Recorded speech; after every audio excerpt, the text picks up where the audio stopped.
Hello, everyone. Namaste, Galactic family. Welcome back to the channel, guys. Come on into this dimension.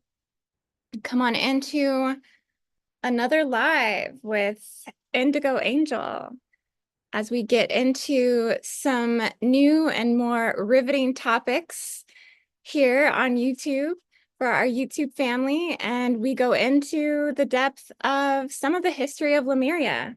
Yeah, so we have a lot to get into today. How's everyone doing? Come on in the room, come on into the live and check on in, you guys. Drop a comment. Let me know you guys are here. Let me know you're in the room. You do have to be subscribed to the channel for only 60 seconds. Okay, to get in on the chat. But I think it's a lovely investment to make here on the channel. Subscribe to the channel, get into the chat. Yeah, make sure to hit the notifications bell so you can get all of my lives. You can get all of the videos that I post and keep up on the intel. So yeah, be sure to subscribe, hit the notifications bell, and come on in, you guys. Hello, Isha. Hello, Yvette. Welcome, ladies. Welcome. Come on in. We got a lot to get into today regarding a lot of the history of Mu, a lot of the history of Lemuria. I think it's important that we go over the historical context of it all, as I think it does hold the, fundamental pieces of why we are advocating for Kauai, Hawaii in the first place, why we advocate for spiritual healing, spiritual restoration, spiritual clearing on those beautiful islands with the highest love and the highest respect for those islands and for the Hawaiian people, everything. So yeah, we seek to bring blessings to the island. We seek to bring blessings to the third eye chakra of the island chakra system. And so we're going to get into some of the history. With that, I'm just checking my phone really quickly here. My puppy is barking a little bit inside.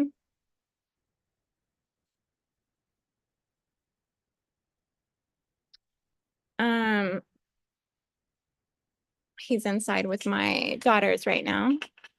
My new little puppy. I have a American Eskimo puppy who's 3.5 months now, and he is a handful. Oh my gosh. I call him Mr. Goat, as he likes to consume everything that he can find and put it in his mouth. Plants, weeds, grass, sticks, lots of vegetables. He's consuming all of the vegetables when I'm juicing in the kitchen. Whatever drops on the floor, carrots, celery, cabbage. He loves apples. He loves watermelon. Oh my gosh. I'm like, is there anything you don't eat, mister? It's hilarious. Oh my goodness. So yeah, puppy times for me. Who is dealing with a puppy at this time? You might resonate with me or have some sympathy for the level of investment energetically that goes into having a young puppy. There's a lot that you have to keep up on all day and all night. It's like having a little baby in the house, for sure. Hi, everyone. Come on in. Hi, Ruth. Hi, all that is. Hi, Amanda. Hi, Hadi. The Moroccan King's cousin. Awesome. Okay, from Columbus, Ohio in the house. All right. I love Ohio. I was actually born very close to Ohio. I was born in a small city in Pennsylvania called Meadville, Pennsylvania. Some of you may have heard of it. A lot of people actually haven't heard of it. It's 30 minutes south of Erie, very close to the Ohio border. Yeah. So yeah, come on in, check on in, you guys. So much to get into today regarding the history of Lemuria. Everything that I know about it, I want to say I've been studying Lemuria for a very long time. Okay, so I want to kind of point out some of the beautiful minds that I've studied on this topic that are great references and great resources to the Lemurian history. And so I'm just saying, don't take my word for all of this. Just go check out everything that's been written about before, you know, from all these great minds, people who've really studied it. And one great mind that I think you should really check out and read if you're wanting to get on the history of Mu and Lemuria and kind of what happened historically in those Pacific Islands in the Polynesian Triangle, is Charles C. Churchward. Okay, you may have heard about Charles C. Churchward, and you may have not. I feel like he's somebody who doesn't get a lot of credit for his work. He's someone that a lot of people probably don't know about that much, but he published The Lost Continent of Mu, The Motherland of Man. I mean, these were books that were written in like 1926. So this really goes back a while ago because I think he was somebody who visited a lot of Sri Lanka and Madagascar and India. And so I think he got a lot of his studies from his travels to these places. But he wrote a whole book called The Lost Continent of Mu. And so, yeah, according to Churchward, I mean, the Hawaiian island, I mean, this is very significant to the heart of Lemuria. This is very significant to the history of Lemuria. Given that the Hawaiian island, and the Fijis and Easter Islands, so the entire Polynesian Triangle, I mean, these islands, were considered the remnants of what was left of Mu. And according to Charles C. Churchward, Mu was actually the Garden of Eden. So it wasn't actually Lemuria, Mu was. And Mu had sunk. You know, it was due to geological upheaval. Mu took a deep dive into the Pacific and it's now on the bottom of the Pacific. And I guess Mu was like a very, built up civilization, like 64 million inhabitants, known as the Nakal people. So the ancient ancestors of the Lemurians and even the Hawaiian Islanders would have been the descendants of the Nakal people.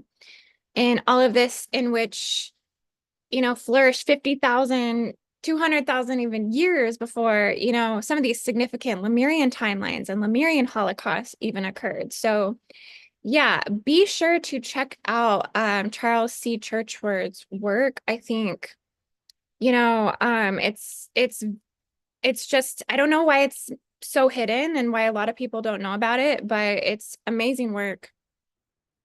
Also Madame Blavatsky, I feel like one of the reasons why people even have awareness or knowledge around the root races is because of Madame Blavatsky. Madame Blavatsky was kind of one of the first females for sure to pave the way for defining the root races and a lot of that significant information that came forward. So I just want to give credit to like these people. But also in terms of the current galactic timelines and the current galactic Lemurian history, it's really been a lot of Asha Nadine's and Lisa Renee's work that has kind of defined more of the more recent ancient Lemurian history and a lot of the betrayal timelines and hybridization programs and tribal massacres and holocausts and genocidal tribal acts that occurred on the Hawaiian Islands.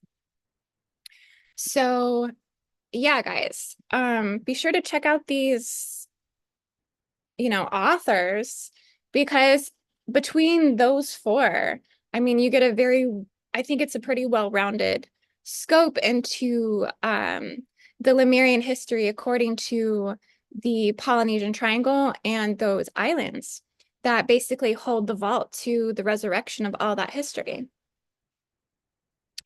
Hey guys, come on in, check on into the live. It's Sunday Fun Day, May 5th. And yeah, I have took a slight dip in the pool. We're gonna be probably getting in it today. I think it's a good day to get in the pool today. My daughter has got in the pool yesterday, and that's why the floaty is in the pool. I don't know if you guys can see it behind me there. But essentially she put the dogs on the floaty and took them for a little stroll in the pool. Like they didn't swim, but they got a little ride on the floaty, which they were very happy about.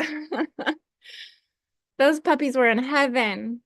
Little puppy pool heaven. Oh, Amanda says, very excited to hear more about Lemuria. I feel we always hear about Atlantis, leaving a lot of mystery upon Lemuria. So true. So true. Well, a lot of the contention is in the Atlantean timelines. A lot of healing is, needed from the Atlantean timelines. A lot of deception came in the Atlantean timelines.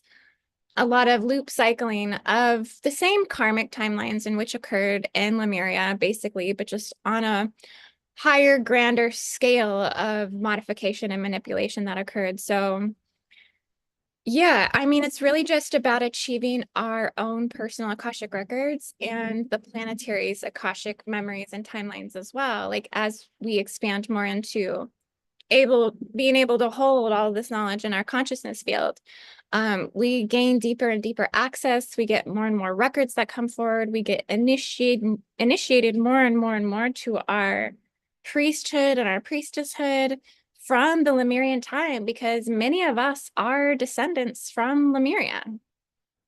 That there's a reason why we have the ability to turn on the strands of the DNA that we do, why we're going through a timeline marker of biological ascension to activate and occur within our DNA.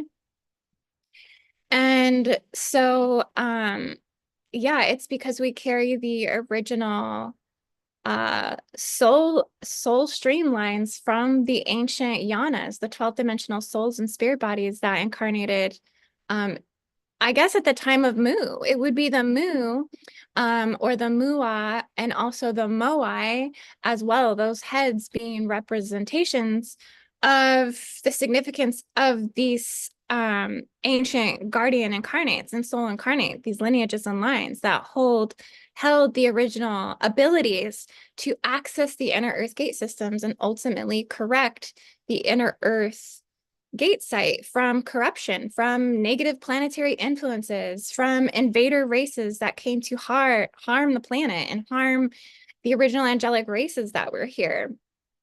So yeah, there's a lot with this, you guys. So much. Theo says, coming at you from the high mountains of northern Thailand. Wow, Thailand in the house. So cool. That's good to know. Well, hey, shout out to you. I would be really tuning into those mountain peak tops. Those are said to be houses for the guardians. So I'm sure you're somewhere very sacred and magical. Um, but yeah, the first thing though I wanted to tell you guys about is I do have a lot of things currently coming up that you guys can get in on if you're interested. We are doing a grid work remote mission on North Korea on May 14th. So coming up really soon here, it's going to be a huge remote mission, calling in all of my grid work facilitator graduates to come and join me. You can sign up for the mission under my services tab on IndigoAngel222.com. Just scroll down to the bottom. It's usually the last thing posted in there. I'll also leave a link in the description of this video if you'd like to join us for the North Korea remote mission. Yeah, so much to be said about that. Whenever I take upon a location that is somewhat of a risky location, I like to say that North Korea energetically, it feels like a dangerous grid field, basically. There's always a little energetic resistance and spiritual pushback that I think starts to align and occur. This is when I really kind of amp up my shields, my protections, also re-solidify the intent of why we're doing it, like kind of re-go over everything for the reasons why and see if that's still aligned, you know, risk versus reward type of balance and checking. But essentially, yeah, well, I think it is aligned, and I think it's important that we do some clearing on North Korea. There are a couple locations in particular, and I may need to look, China might be North Korea. There's a location in North Korea that is very significant for some clearing work. And that would be Mount Pictou, the highest mountain in North Korea and on the peninsula, rises at the northern edge of the plateau in Changbai Mountains along the Sino-Korean border. It is an extinct volcano topped by a large crater lake. Now, this Mount Pictou may actually be one of the pre-flood water locations on the planet as well. So it may hold some sacred connections to Tara and the Tiamat, you know, water fields, and is definitely probably a location to some spiritual dragon parts. But the thing about this location is it's basically a family homage site to King Jong-un's family. So I guess this is kind of where, I mean, I think probably a lot of spiritual rituals have been done to keep this king of tyranny, dictatorship, lineage, and rulership in the way that it has been. There's probably some black magic and some spells and some, you know, negative oriented curses that interlay into that grid field. Like it is definitely hijacked. And I want to say hijacked by a I don't want to give like specific negative ET factions, but I just want to say like negative ET races that have, you know, involvement and investment in this planet that would be pushing nuclear devastation and cataclysmic codes essentially, just because of, you know, the detriment of the way communism is upheld in North Korea. I think there's multiple layers and levels in which, you know, these countries conduct themselves through communism, but essentially communism is responsible for more death on this planet than any other like thing across the board. I guess like all holocausts and all genocides combined, communism has killed like even more people than that. Um, Now, you might want to fact check that somewhere because I don't know entirely. That's just stuff that I've kind of gathered researching things online and stuff and comparing. It seems like communism has been very central for um, execution, public execution, very unjustful, just unjustful. Not, I just feel like there's not reason for the level of killing and death that it has. It's very swift, unjust. And honestly, I don't feel like it holds factions with the Saturnian legions. I feel like this is some other form of negative Saturnian judicial system, technically, because I mean, at least Saturn has judges and they have like, you know, they put you through the ringer before they execute you. Like through these factions and templates of political communism, there is no justice process. It's just like, oh, this happened, well then, you know, we're taking you out. So basically the reason to work on North Korea is to clear the king of tyranny implants that are just deeply embedded within the land codes, the land fields, alleviate, you know, the burden and the misery of the North Korean people. I think that one thing I've gathered within all of this is that the separation codes that are running between North Korea and South Korea are very devastating. I mean, this in itself is tearing apart bloodlines. This in itself is tearing apart blood contracts between families. There's actually a monument site in North Korea. It's called like the Arch of Renunciation or Arch of Reunification. And that monument site is directly held to basically pull families together. Like, because what happens is a lot of people from North Korea end up escaping. So a lot of people want to escape this dictatorship. And I guess there's like underground tunnels and there's like refugee foundations, like where people truly try to escape and get away, and they go to South Korea.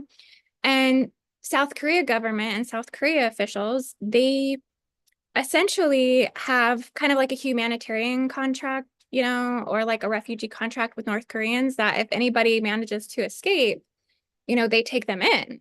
They take care of them, they teach them, they feed them, they house them, they like love them, because they know that if they get sent back, they're going to get killed or murdered. Um, and also their families. So they have nothing to go back to. So you know, it's South Korea is it's a place of escape and safety to North Koreans trying to, you know, get away from starvation and tyranny, essentially. You know, but again, a lot of the culture that's there is oblivious to the propaganda that they're under. And so, you know, people don't realize the level of misery programs, control programs, king of tyranny, um, you know, implications that they're ultimately under. So it's kind of strange in the sense that a huge collective is really unconscious to the level of liberation and, you know, freedom that the rest of the world is. And it's deeply spiritual manipulation. This is deep archon deception tactics against the sovereignty of organic life in so many ways.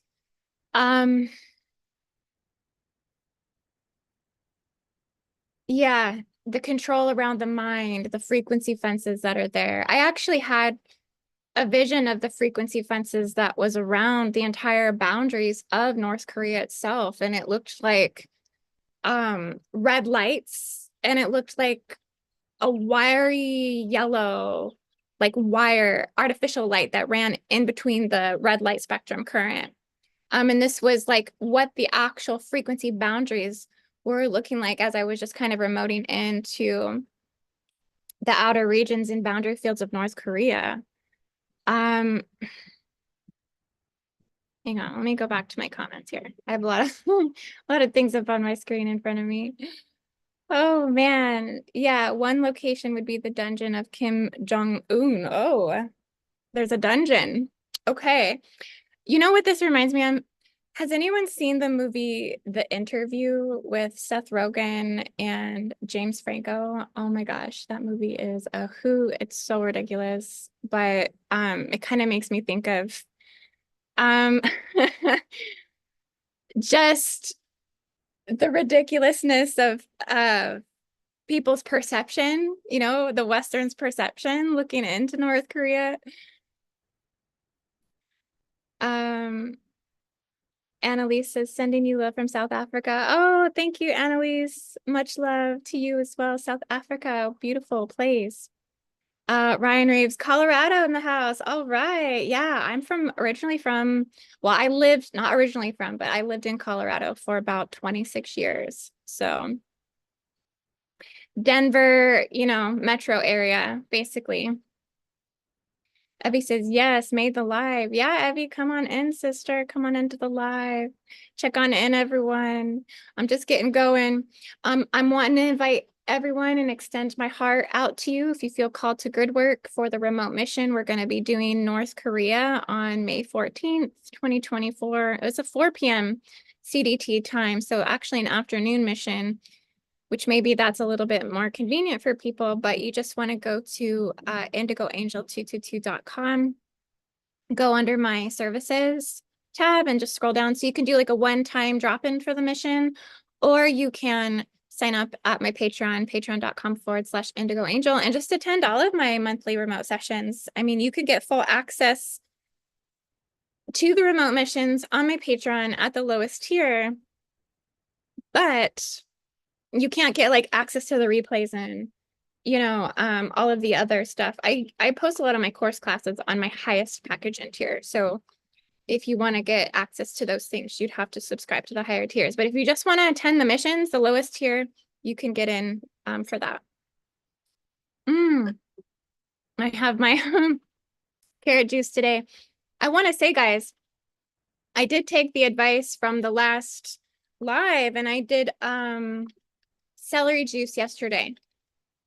And that was spicy. I think I mean, it wasn't bad at first when I started drinking it. I was like, ooh, this is really intense. Like the flavor is just really overpowering. Had like a spice to it. But then by the end of drinking it, I actually kind of like liked it more. So I'll probably be doing some more celery. But right now I'm still on my carrot. You know what it is? It's just the carrots are so soft. The carrots are so like, there is this vibrancy and this like absorbency to them that every time I juice them, I just feel like I'm getting such yeah, sacral chakra upgrade. But there is something sensual to the carrots. And also I have noticed that my skin has gotten softer, like all over my body. So I'm like, wow, carrots. Okay, let's go. Um, so yeah, I just want to invite everyone to the North Korean mission. Mount Peak. No, I want to go back to Mount Picatu real quick because Mount Picatu, there's a prophecy. So the prophecy is that when this volcano erupts on Mount Pictou, that it's going to cause, you know, the rupture and the devastation, and what occurs will be so great, it will be so significant that that will be what breaks down the blockage and the barriers between North Korea and South Korea. And like the unity will come back between North and South Koreans. So I think it's a beautiful prophecy that, you know, I'd love to bless whatever needs to be done and divine will and divine faith and, you know, universal alignment and universal support, whatever is like in the highest good. But yeah, I think unity is important to North Koreans and South Koreans because they have so many family members on both sides of the fence. And it's hard to watch some of your family members be existing under pain, suffering, you know, tyranny. And while, you know, the grass isn't always greener on the other side, but I think there's just a little bit more freedom, a little bit more liberation, and just, you know, people going lifetimes, 50, 60, 70, 80 years and never being able to see their family or their loved ones again. So yeah, between Mount Pictou and the reunification arch in North Korea, these are two very significant grid locations that need some clearing, healing, and restoration work. So be sure to join us. We're going to have anchor points in South Korea. And, you know, so I feel like we'll be able to really send some, you know, some profound spiritual healing and blessings to those lands. And, you know, the more that we clear King of Tyranny implants across the globe and like all of these dictator locations where there's just negative monetary systems, negative dictatorship. I mean, even if you just look at the orientation of Kim Jong-un's face, he's always frowning. I mean, he's always literally like, I can't even do it because I never frown. But his face is in a constant frown. I mean, that's clear indication that somebody's mental train of thought is in a constant state of a negative orientation, in a negative frequency, a negative vibration, and a service to self mindset. So yeah, guys. Another thing that I have going on, which I'm so excited about, is last night I put up a new session on my website under my services tab. So I'm so excited to be offering what I'm calling a life coordinate personal grid reading. So I think these have been kind of highly requested for some time. A lot of people want me to do grid readings for them, personal grid readings. I don't know why I never did it before, but it kind of dawned on me yesterday that I should just go ahead and start doing these readings.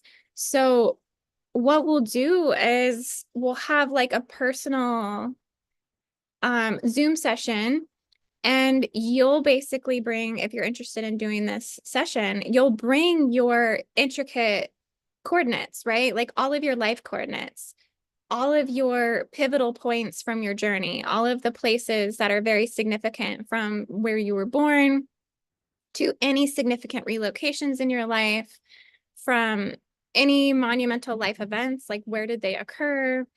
Where did your traumas occur? Uh, where have you visited? You know, where have you been called to go in your life? What stargate locations have you been to? And we really kind of chart and traverse your grid locations and intuit, read, and channel according to those locations and according to your timelines. And so I just bring forth a lot of the akashic records that are tethered to those grid points. But then I also want to take it a little bit deeper. So I think it's also important for this reading that you do a little family research around your family history as well. Do you need to call up your great auntie or your great uncle? Do you need to call up your grandma or your grandpa? Are they still alive? Do you need to look through some of the history books of your family lineage? What do you have? You know, according to that, what can you access? What records can you access? Find out, you know, do you know where your parents were born? Do you know where your grandparents were born? Do you have the details of their significant journey and locations that made or brought big changes in their lives? Like, you know, I think for some people, their fathers, you know, were in war, or they, you know, were deployed in certain military locations. So they served at specific star forts. You know, they were connected to specific galactic factions and lineages. You know, some of them were connected to the secret space program. There's all of this stuff, you know. Some people, their grandparents came through the Ellis Islands, or they were immigrants from a country under turmoil and had to escape forms of persecution. Like maybe your family was North Korean, you know, like these are significant things that would allude to and give very deep information in terms of your Akashic history and your Akashic records. And so we just chart all of these locations. We create a personal grid network according even to your ancestral locations, grid locations. And then we work to also do clearing work within that. So any ancestral clearings that come up while we're doing that session work, we just basically work on those grid locations, chart your personal grid map according to your inheritances. So I'm really excited to do these readings. I feel like these ones are going to be super fun, super expanding. I'm going to be giving everyone their own personal charted grid and like access to that. And then it also comes with an MP4 as well of the recorded reading that you will get. So you can go back and listen to it. You can go back and study it, you know, whatever you want to do. But it is a psychic, intuited, and channeled personal life coordinate grid reading. But I'm excited. I think this one is going to be really fun. So if you're interested in this new session, I haven't even done one yet. I haven't done one yet. So it'll be fun to see how it starts to play out. Every time I start new types of session work, so much opens up in terms of more information that I gather globally as well. So it's going to be really cool. But that is, yeah, IndigoAngel222.com. Under my services tab, you can sign up for that reading. I also put it in the description of this video as well. So if you want to sign up there. Hey guys, come on in. Hey Pia, come on in, girl. Nice to see you. Nunu says it's awful when people force their will upon others. Yes, it's just, I just don't even understand it. But I mean, this is what has happened throughout history. This is what's happened since Lemuria, since Mu. What we're going to get into today, the topic of discussion of today, is how a lot of forces have come in to Lemuria and the Polynesian Triangle, the Hawaiian Islands, and have imposed tribal genocide, tribal Holocaust, all of that.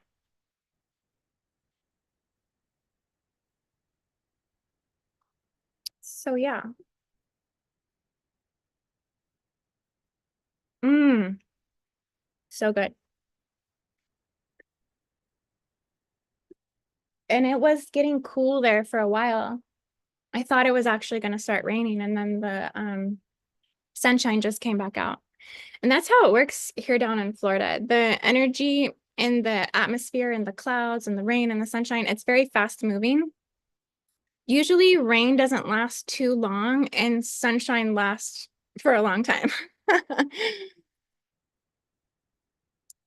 All that is says, is there any connection of Lemuria to Salisbury? I will be traveling to the UK soon and will be in this area. I'm sure there probably is a lot of marker points. I do know that there is like a deep inner earth gate connection to Montségur, France. I think Montségur, France is on the other side of Kauai. And I know there's some grid workers in the chat that could probably even confirm that. Big changes incoming. That is correct. Oh my gosh, so much is going on. We are preparing ourselves for New Earth. You may have caught my New Earth live from a few days ago. Really went into the details of New Earth. So let's talk about Mu. Let's kind of talk about where a lot of this ultimately began. Because I will probably go into some of the feminine implants and tags, as that's some of my own original channeled work. So I will show you guys that picture in just a moment. But those basically the history of the Lemurian implants and tags, which is like the female sexual implant system. This this all came in. Like I think these implants came in prior to even the J seals. And so this has a lot to do with Lemuria's history. And Lemuria's history began around 200,000 years ago when the motherlands of Mu cataclysmically sunk in the Pacific Ocean. And their survivors of Mu ultimately became the Lemurians. And this is why I was guiding you guys to Charles C. Churchward's books, like his writings on Mu, because he has so much about that.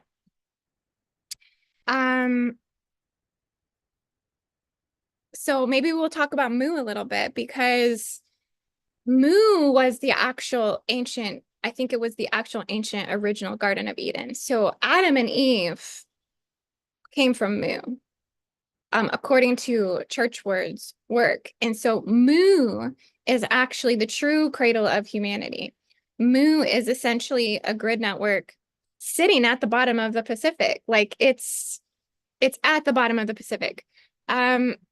There's still crystal codes, actually. So to all the grid workers, there are still actual energetic imprints and crystal seeds at the bottom of the Pacific that can be activated in accordance to the old equatorial and old pole shift codes of Lemuria and Mu. So one can access these through inner earth codes, deep Pacific water work, and inner earth access of the networks of the gate sites in Hawaii, in Kauai, and on all the islands essentially. But I think they're most profound from the island of Kauai.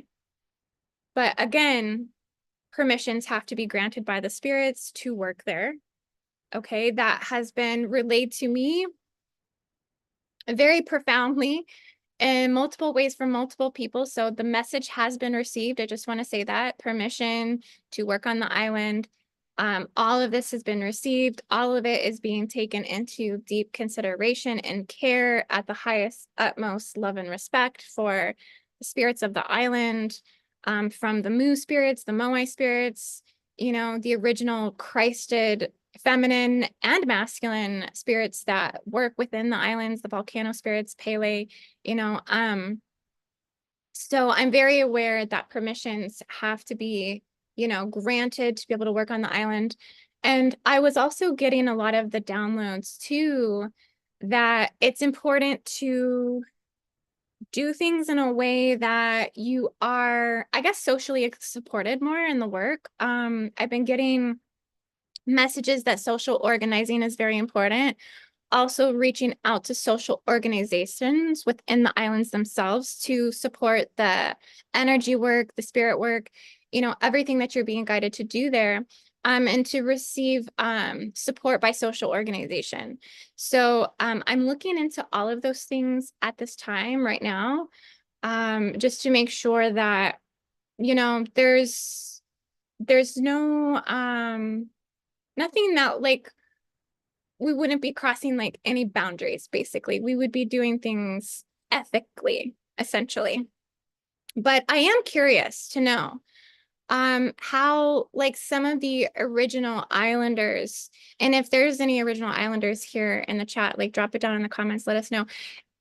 Do the original islanders of Kauai, like those that are like original natives, original tribal, beings from the islands, do they feel that these historical uh, references and resources to the ancient Lemurian history are true? Do they agree with the text of Churchwood? Do they agree with the text of Blavatsky? Do they agree with the text of Ashanadine? Do they agree with Lisa Renee? Do they agree that there was a Holocaust, there was a genocide on their islands that had deeply contributed to the fragmentation of the gender split and the duality and the betrayal codes between men and women, like what we see at the core of sexual, sensual, and relationship distortion worldwide. I mean, I think this is kind of the shared consensus is that, the tribal genocide and manipulation and trickery that occurred on that island is at the core and is at the root of the sexual gender misery basically happening. And it would make sense. It would make so much sense if Adam and Eve were split on Mu. Okay, if the original gender split occurred with Adam and Eve on Mu, that cataclysmically sunk. Okay, forced breeder programs began at that time with Eve being taken for a forced breeder program, Cain and Abel being born from a forced breeder program. Okay, if this is all true, then yeah, that means that Hawaii would actually hold the remnants to that gender misery splitting that occurred, historically speaking, within humanity's origins.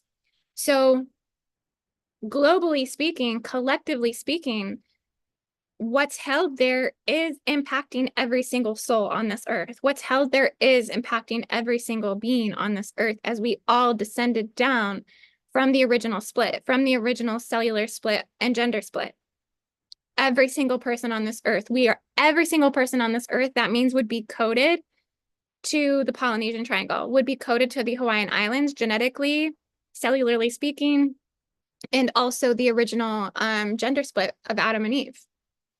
So I just want to know how like the ancient islanders like feel about this history. I don't feel like it's just a propaganda that's ran through, specific beings that spoke accordingly to the Guardian Alliance. But yeah, there are certain beings that were chosen speakers of Guardian Restoration and Guardian Rescue on this planet that came forth to deliver this knowledge and information. And so it is, I think it is a humanitarian effort for us to, I guess, work through the historical ideologies that have come forward, because everything that has come forward is an effort to help cure, restore, and resurrect what has been lost, deceived, separated, and invaded through intrusion, right? Invaded through the predatorial race lines that came up subterranean. So Charles C. Churchwood says that this represents the cradle of civilization, and then it's unified through Lemuria, it's unified through Gondwana, it's unified through the supercontinent of Pangaea. Multiple birthing processes and rebirth processes within those epicidal spans of 112,000 years where the soul core identity of the earth is being upgraded. Supercontinent Pangaea was one of those phases. Rolling through Kumari Kandam, which was one of the connecting land bridges that brought forth Mu and the seven ancient root races of Lemuria to life. Okay, a lot of it came from Kumari Kandam. Drop it in the comments if you know about Kumari Kandam. But it was like a total like land bridge between Australia, India, and Madagascar. It was like one of the original lands of Lemuria. And this was, which confuses me because I still feel like hermaphroditic beings were present on that landmass. So the original split had occurred on Mu, but then we still had hermaphroditism on the land bridge. So that would have come post the sinking of Mu. It must have been some global transition for sure.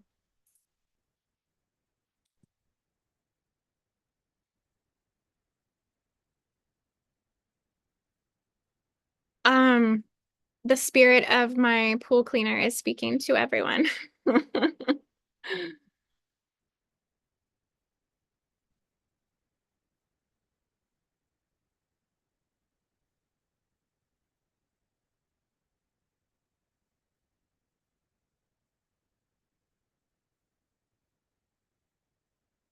Indy's got current in her pool. I want to jump in that pool. Yeah. Oh my gosh. I was thinking it would be so fun to have like a pool party, like a soul family pool party.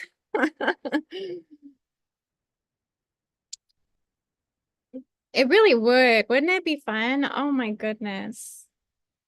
I had Noko came down here last year and she came swimming with me and we magically turned into mermaids. It was ridiculous. We were diving for crystals with our goggles and no care in the world of anything else that was going on. We were totally aligned to the nymphs. Nymph spirits, our inner child came out to play for sure. Earth sign, the ancient Greeks knew about twin flames, Hieros Gamos. Oh, yes. Well, the beings, this must go back to Mu again, but the beings of Lemuria were supposed to be the original twin sets. They were the original Maharic twin sets. Like this is what Adam and Eve were the original Maharic twin sets. What happened is like they either came in polarized strands 1 through 6 and then strands 6 through 12, or there was a polarization that occurred and that polarization altered the DNA through the great trickery or the great betrayal, essentially.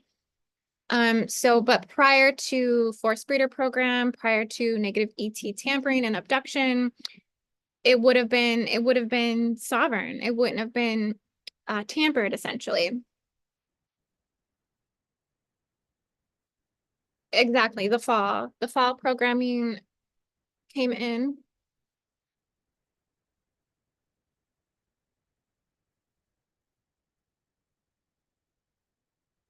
Um,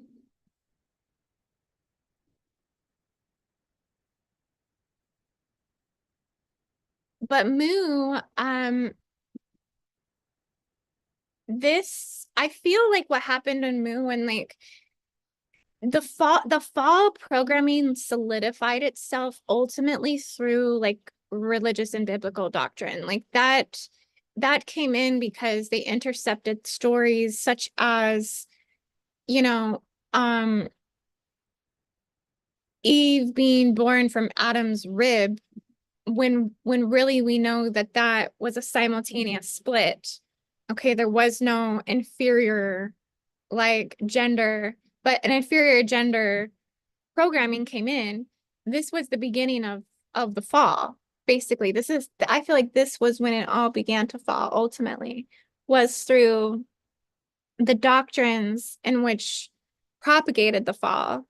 But essentially, I think the battles existed before Lemuria. I mean, I think the battles came from Mu. I mean, why did Mu sink ultimately? I mean, anything that goes down in geological upheaval, there's always, and we know from past history, there's always some sort of like lesson being learned. There's always some sort of like universal reason for total annihilation or total destruction of something. So some of the stuff I've channeled anyways within these timelines have been that this was a warfare that started technically, like, even though I do believe that the angels never fell, but this was a warfare that ultimately was a galactic battle. And I do think that it pertained to the reptilian factions, like the Draco and the Serpent factions. I think that Draco and Hydra, the Hydra system, where some of the first primordial races, just as much as the Lyrans came in during the Galactic Wars and all of this and that, I think that there were several of other primordial nations that were here that ultimately pledged their allegiances to humanity in whatever way that was. But I think that the soul lineage battles were like the negative draconic reptilians versus the serpent cults. Okay, in Mu, I think it was the serpent cults were fighting a battle, basically. I do believe, and I do feel that this is true, that the serpent cults, whatever chromosome, whatever strand of the chromosome they held, I don't think it was quite yet a 24th chromosome. So the story goes, and this is from a lot of people's books and works and proof, I think it's been collectively agreed upon in general, at least through the Guardian Alliance. I don't know about the Galactic Federation, but it's been agreed upon mostly that the Pleiadians came and seeded into the human 24th chromosome. Well, they seeded into the mountain high nodal peak points, 24 of them, but they also seeded into the 24th chromosome, created it, perfected it, essentially activated the essence of the Lemurian celestial blueprint. This brought forth the, I guess, higher evolutionary ascension codes, spirit and soul body codes, really activating and kind of was the beginning of the spiritual core of the human being. And I would say this somewhat occurred around 200,000-year-old time frame, closest in accuracy that I have found, that going back that far, Australia being, the original Aborigines of Australia, but also the Pacific Islanders and all of the descendants from the cataclysmic Mu, like all of the Polynesian Triangle islands, all the islanders. Again, I don't think there's any way to really prove or disprove any of this information. It's descending down through a line of special people who've chosen to spoke about these histories and keep them alive. People fighting for the behalf of the ancient halls of knowledge, the fourth and fifth dimensional akashic halls of library, the cathedrals of learning, the people who are the vision holders for New Earth. I mean, these are truths that are wedged deep in the prophecies of what we are becoming. And for those of us that carry a lot of these guardian contracts to hold the candle of this knowledge, but essentially those descendants, okay, the Pleiadian descendants that I think embodied into the serpent cult lineages, the Nakal peoples, the descendants of the Nakals, they were the 4D, they were holding the fourth dimensional Terran incarnate blueprint. I don't think they're holding the 12th dimensional Terran incarnate blueprint, but they were holding the fourth dimensional. So they were bringing an aspect of the higher soul evolution spirit body from the Tyrannosaurs, from the original Earth. Okay. So we could consider this hybridization program that continues. And the hybridization programs have come through invader races and guardian races. I've talked about this before a lot before as well.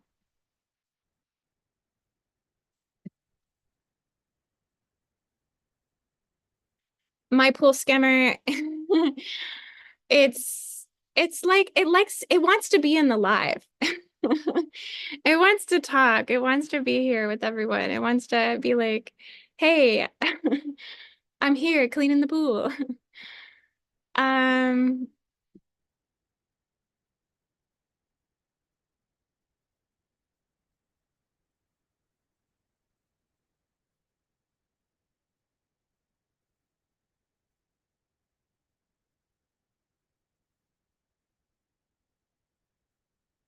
is that your pool behind you? This is my pool behind me, which I didn't know when I got a pool, like how hard it was going to be to take care of a pool. I guess it's not that hard, but it does require like weekly maintenance. Like you have to clean it, with the pool net, and then you have to clean out your filters. And then I have a salt pool, so it really doesn't need anything chemical wise, but you do have to check the pH balance and make sure like you don't need to add salt. And then you also have to clear your pool pump filters as well. And that's by like releasing water from the pool. So yeah, there's a few things you have to do, but most of it is, thank goodness, most of it is digital, and it kind of tells you actually on the like monitor, like the reading stand, everything you have to do. But yeah, it's it's so nice in the summertime. It's just like my favorite is honestly night swimming. Like when it's a full moon out in July and August, and you just get to, you know, lay out because the water's so warm, and it's like, yeah, it's amazing.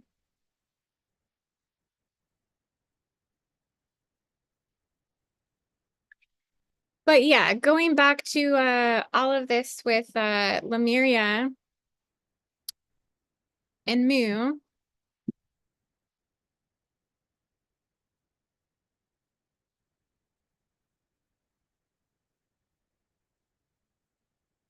and why I got into Hydra before was because I feel like Hydra is one of the primordial races. Hydra is kind of the soul embodiment of the seven ancient races of Lemuria, the serpent cults. Like Hydra carries the encoding to that. Very connected to India in the Indian Ocean and the Indus Valley. You know, a lot of the Hydra, like if you're a Hydra starseed or you have past lifetimes as an incarnate, I feel I'm an ambassador of the Hydra system. These were beings that were descendants from the Nakals, and they descended into the Dravidian cultures. They descended into India. They descended into the Tamil civilizations. A lot of these beings came through Kumari Kandam. And a lot of this predates Sumeria by about 3,000 to 6,000 to 10,000 years. Predates Sumeria. So you can see how with the Anunnaki or the Anunnaki, because they're also hybridized and descendants of the serpent cults, that there was a lot of, I think, warfare over the ancient traditions, the origins of man, and anything that came down in terms of hieroglyphic tablets from the sinking of Mu and from Lemuria, they were brought to India. So anything that we have record-wise should be in India. Now, this is why Charles C. Churchward went to India to study. I don't know what he found there. I don't know what ancient hieroglyphic books, but there's supposedly something called the Nakal tablets that were written in Naga symbols from the motherland. Okay, Hydra symbols, basically. These are some of the oldest known tablets to ever exist, holding humanity's true origins and creation stories, which, even if they were lost again, the message has been to not worry about it. It's all held in the planetary records that will be returned to humanity in New Earth 12,000 CE, Common Era. We don't have to worry about lost knowledge, but it's a shame because right now, yeah, it would be nice to have some of those truths revealed from the Nakals. You know, what happened during the transitional phases from Mu to Lemuria?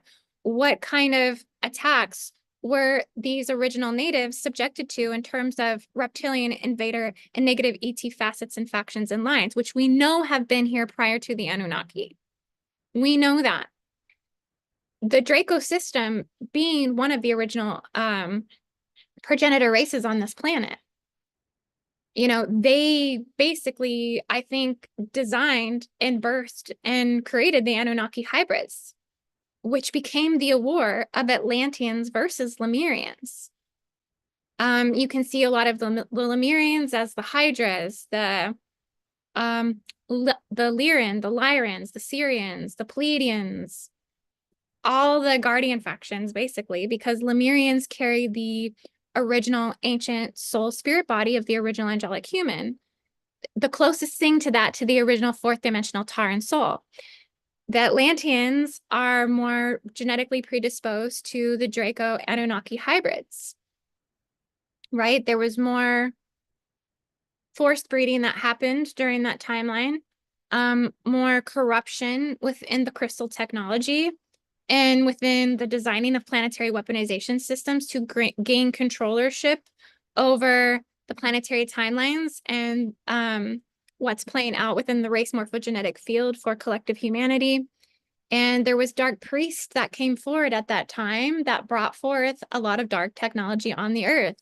The Brotherhoods of Nimrod and the Great Babylon now have been handed over to the Vatican.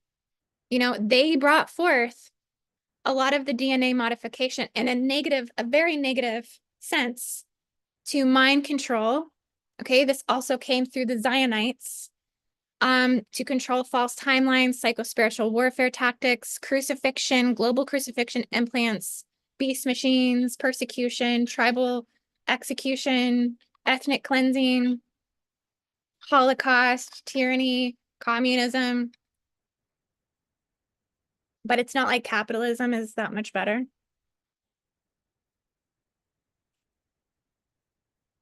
I mean, there were other negative factions that came in to enforce this. The Greys, the Zetas, we know, go back, I think, the farthest, honestly. The Zetas go back the farthest. But I do think that there are nations that tried to protect the heart of Mu in the beginning. I know the Cassiopeians were one. Even the Orions, I mean, in the beginning, I think, fought on the behalf of Mu. So we're talking about prehistory before the Lemurian Holocaust even occurred. I just think it's important to bring that up because that goes to show you, like, the tribal warfare that's been occurring for so long. It's not just Lemuria. It's not just these holocausts that took place. But it was the onslaught that came in after Lemuria and the Holocaust that took place that I think was so detrimental, because nuclear war took place, the forced breeder programs amplified, and this formed, you know, immense core mother wounds in the planet, in the 9th and 10th density fields, and just a lot has been hijacked and tampered and demonized against the mother energy, the mother spirit, and also the serpent energy and the serpent cults and the dragon energy, which we know are the closest creature consciousness that is closest to the consciousness of the mother body, of the mother grid itself.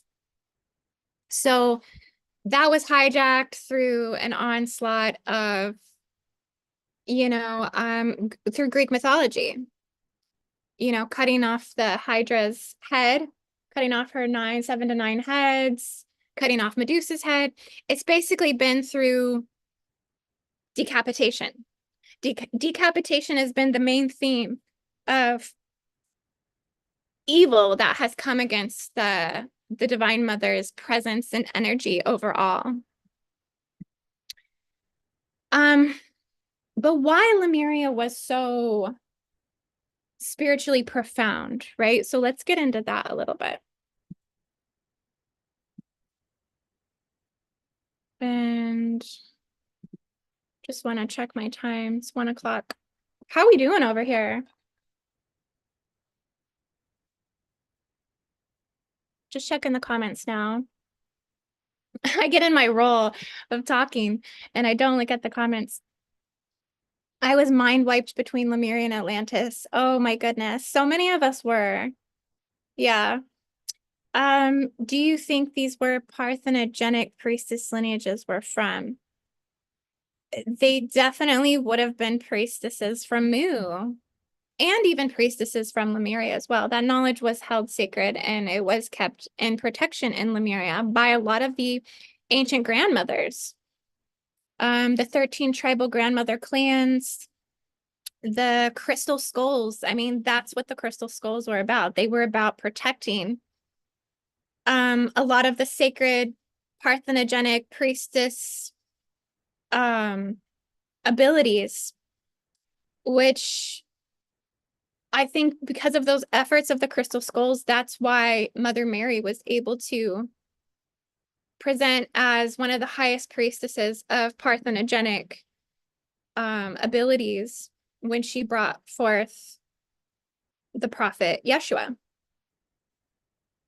being born from parthenogenic abilities, which is basically to birth without the male sperm. It's to birth without fertilization. So to be autogenetic, which is to birth from yourself or even to be created from yourself.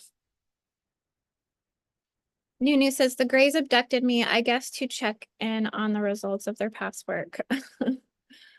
Well, you can collapse down those contracts, I mean, with your divine will. I mean, I think it's about becoming conscious of it. And you can call back your abducted parts. Honestly, you really can. You can take back your sovereignty. I cannot read this person's name that well, but Voyager's 2 Ashanadi and CD2 plates are here with all knowledge and history. I thought you knew that. Check it out. One of her books in the Internet Archive for free. She has 20 years worth of workshops.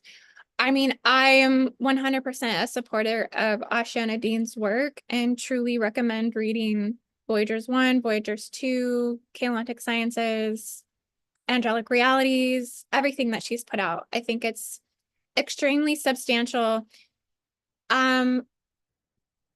Yeah, all of this. Anything Guardian Alliance. Now, I want to say the Guardian Alliance was here on this earth prior to Asha and Nadine. We all have to know that.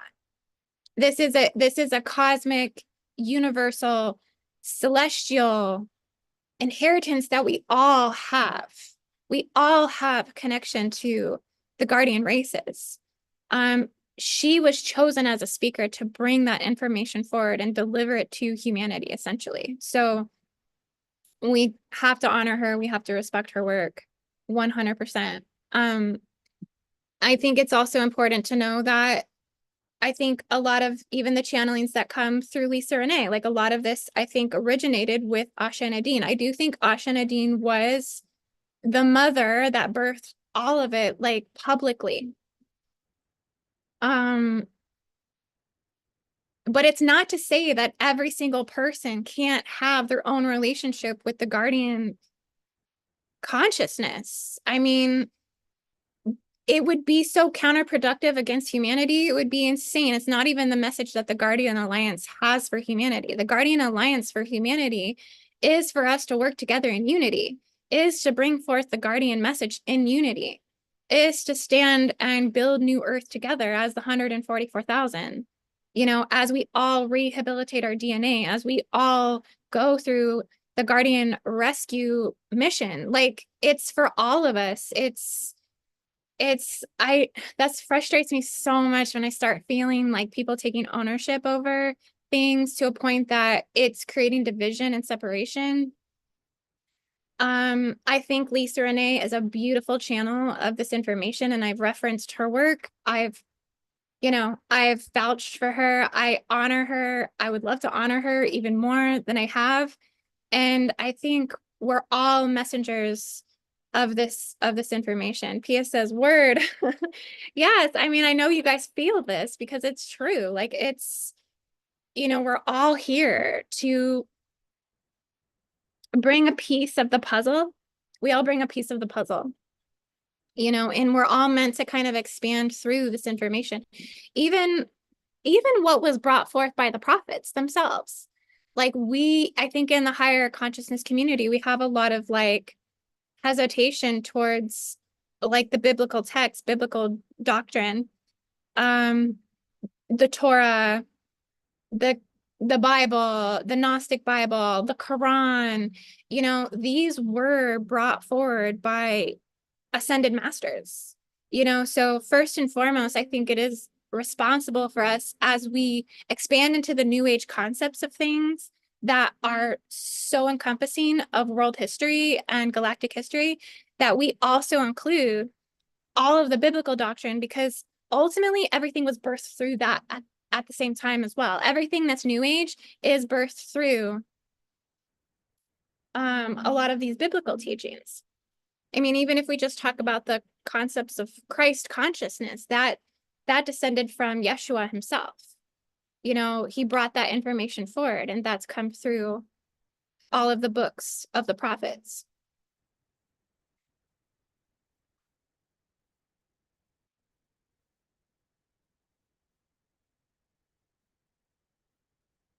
I'm just saying, don't close yourself off to like one person's teaching.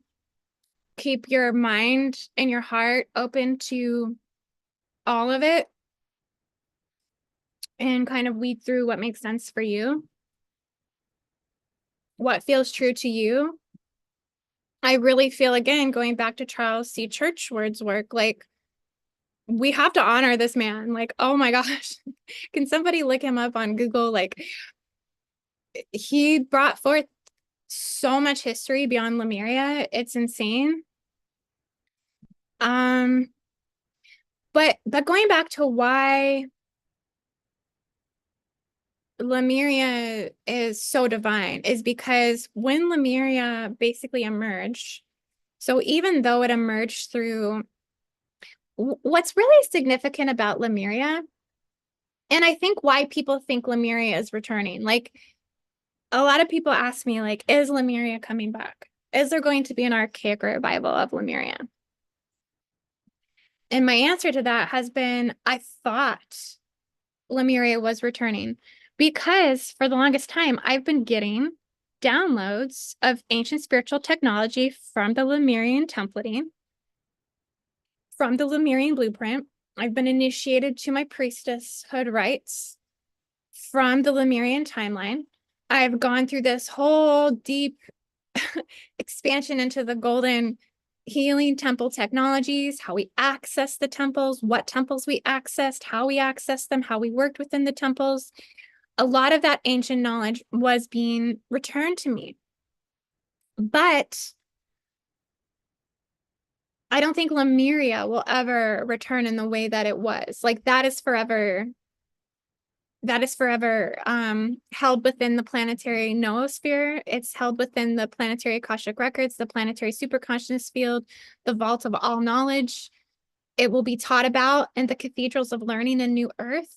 It will be paving the way to the building of New Earth, but it will never be Lemuria again. A lot of the Terra reformation that will occur will resurface islands that may be called New Lemuria, but it won't ever be what Lemuria was, technically. Lemuria, and why I say that is because Lemuria entirely existed on a previous equatorial pole shift tilt in the planet. So I don't think we'll ever even be at that same tilt. Like that's going to continue to change through her apocytal cycles, through her ascension and planetary spiritual evolutionary cycles. Lemuria itself was built upon a divine blueprint. It was built upon an organic D13 current, a very powerful and crystalline magnetic grid.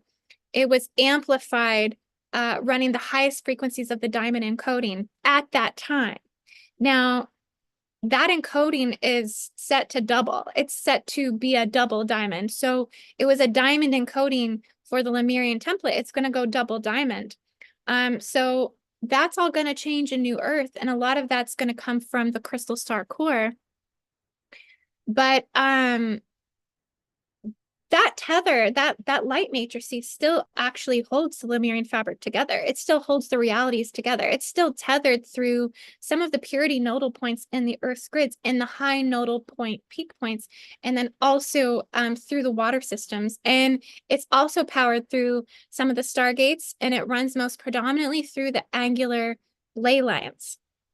So we get waves of Lemuria that resurfaces, but it's almost like the whole essence of it being Lemuria again can't like fully embody like back into reality, if that kind of makes sense.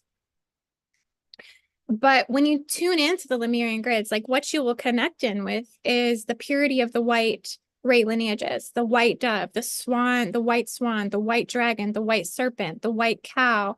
There is unification that comes through a tetramorphic union of living creatures. And the creature aspect is very important for some reason. This keeps surfacing itself again and again.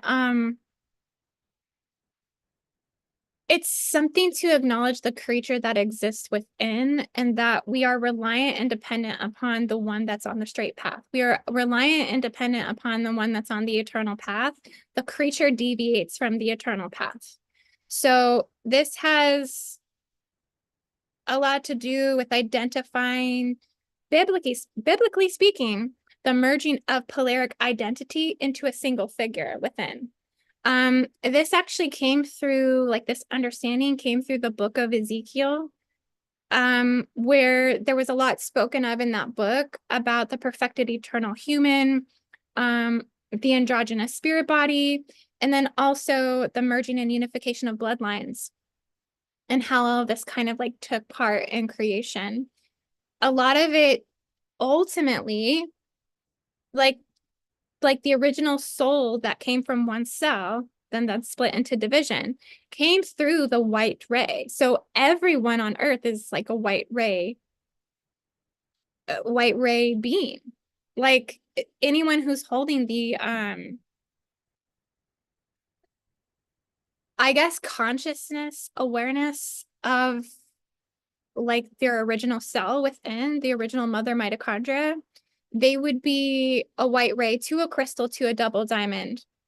Being, meaning that they do hold the choices to also future incarnate into the double crystal star core heart of the future new earth. Like they're gonna have what's necessary energetically to be able to incarnate into those timelines.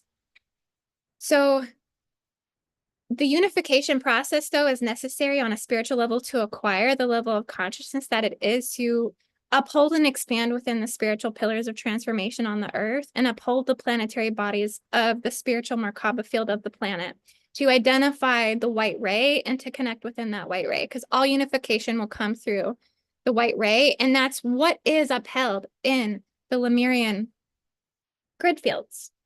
Okay, and this is one of the reasons why it's like the closest timeline, planetarily, historically speaking, to purity. The grids of Lemuria were encoded, I do believe, at the same time that the Pleiadians seeded. Them bringing in the 24th chromosome, them bringing in the human spiritual core to the earth, them upgrading the mother arc gate sites on the planet, them installing the 24 nodal points in the higher peak points and the mountaintops. They did all of this at a time before karma like truly existed in the earth, like deep levels of karma truly existed. So the Pleiadians had a lot to do with Lemuria.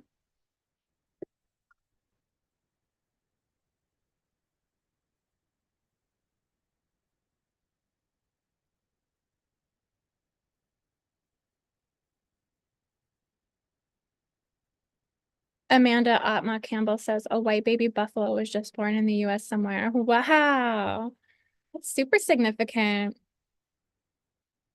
And the white buffalo calf woman, that was been coming up recently.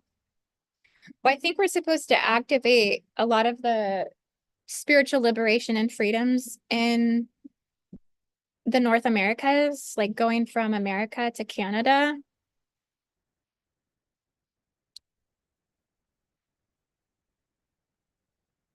Okay, so let's talk about the first cataclysm a little bit. There was a Lemurian Holocaust that occurred. This was somewhere around the sinking of Mu from 200,000 years ago to 70,000 years ago. And the Lemurian Holocaust was the original dismantling, the fragmentation, separating and fracturing the Lemurian and Atlantean grids, because everyone always says, well, did Lemurian and Atlantis exist at the same time? I think for a certain period of time that they did, okay, and that they coexist for some time, and then there was destruction, more cataclysm, the Mer priest kings ruled, and they had conflict. They didn't have conflict for some time underneath the matriarchal banner of Lemurian culture. There was no conflict, but then somehow conflict arose. And I think it was the rising to throw out the matriarchal banner, which caused, the Lemurian Holocaust. So the story goes that there were betrayal seeds of Maldek that, revealed themselves. This goes back to planetary warfare as well. So the planet is battling this on a universal planetary and galactic level. Maldek's energy kind of manifested itself in the Atlantean civilization. And this is when a lot of the underground tunnels were blown up in an attempt to try to keep the Draco invasions from continuing to happen out of Lemuria. But a lot of it still happened. And so there was tribal genocidal attacks that were committed. And I do think a lot of this goes back to the Polynesian Triangle. It goes back to Kauai. It goes back to the Hawaiian Islands. It goes back to Easter Islands. It goes back to the Polynesian. And well, for one, I mean, they want to eradicate any divine feminines that were able to parthenogenically create. And they wanted to dominate the force of creation, to procreate, right? They wanted to hijack the wombs.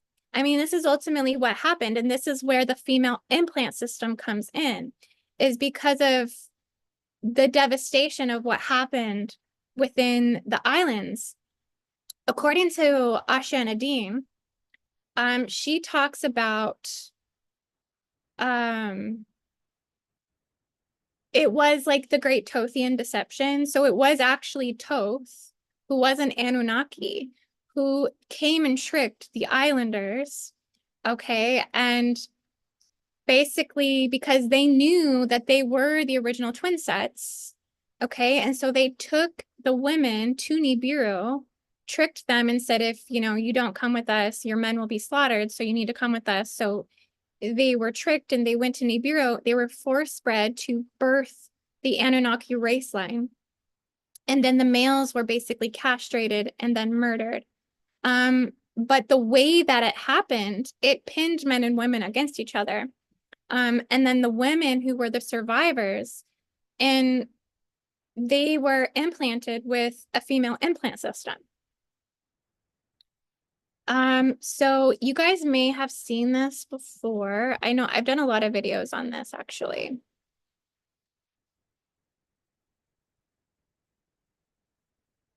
Let's see. I'm gonna pull up my picture because I told you guys I was gonna talk about the Lemurian implants today just a little bit.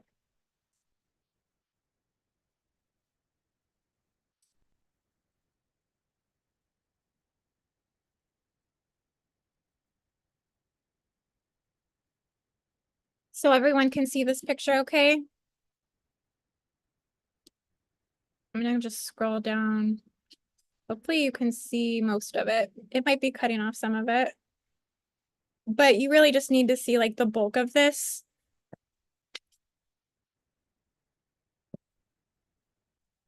Okay, and I do sessions for these implant removals. So if you're a female that hasn't had your force breeder implants removed, this is something that you may want to look into in terms of global healing. I also do these for the masculines as well, because it's not just women carrying these implants, it's also the divine masculine as well. They're also carrying these, just different kinds, right? Because of their betrayal wounds of what happened in Lemuria. But this is kind of the great degradation on society as we speak, is a lot of all of this corruption, essentially. But hang on just a second. I have lots of different screens to flip through.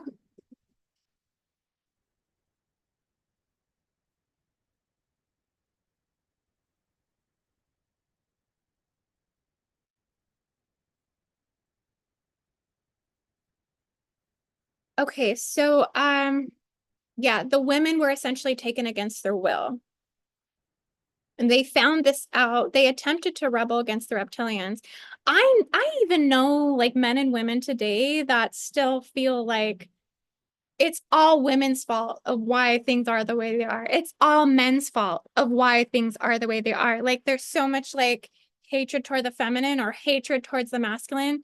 I mean, you see this with the uprising of the neo-feminist movements and like severe feminism, which I think is counterproductive towards like healthy relationships and like healthy men and women coming together.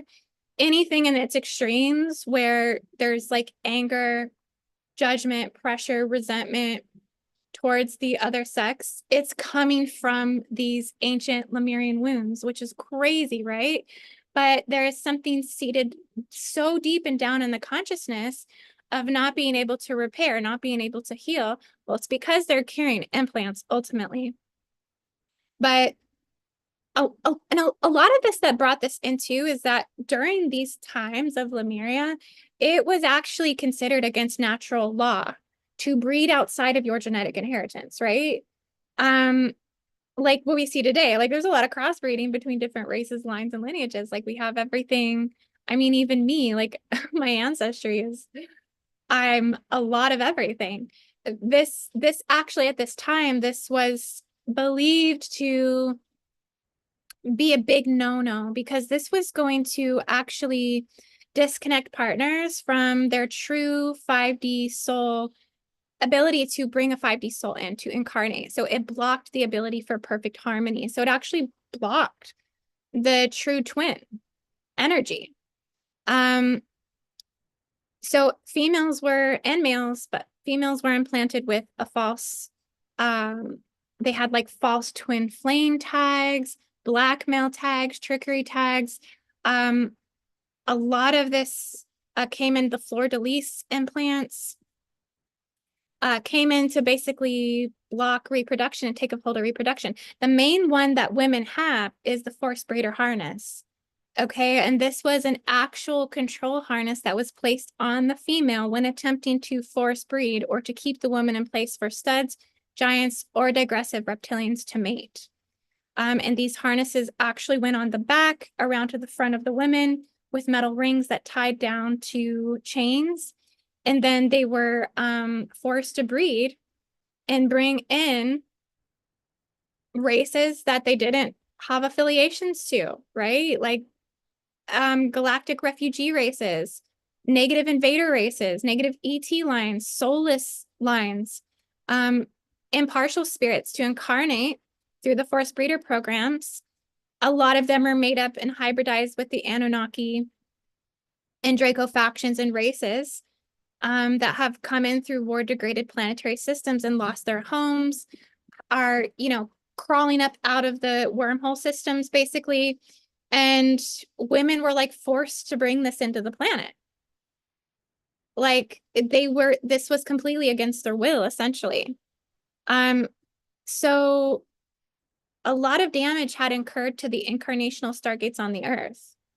It has disrupted the material and spiritual planes, and also the preliminary incarnational astral planes that prepare spirits for their entrance into the stargates. It's created implanting forced trauma into the atomic levels of the astral and material body.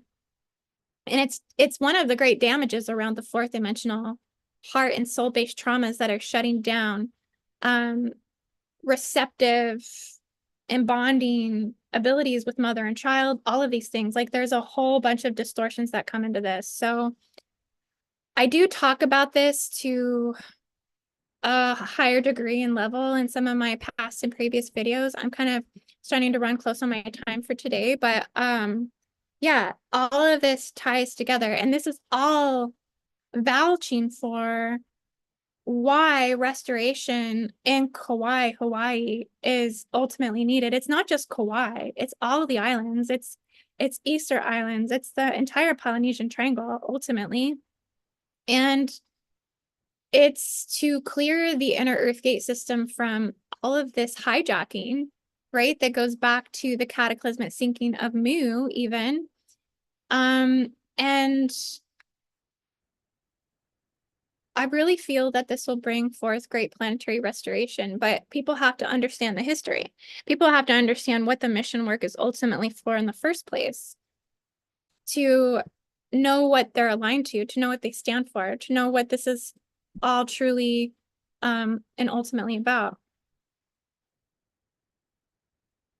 Yeah, I feel like I'll probably I will need another like couple hours to honestly go through this even more extensively, which, maybe I'll continue this up at another day. I'll have to see how I feel.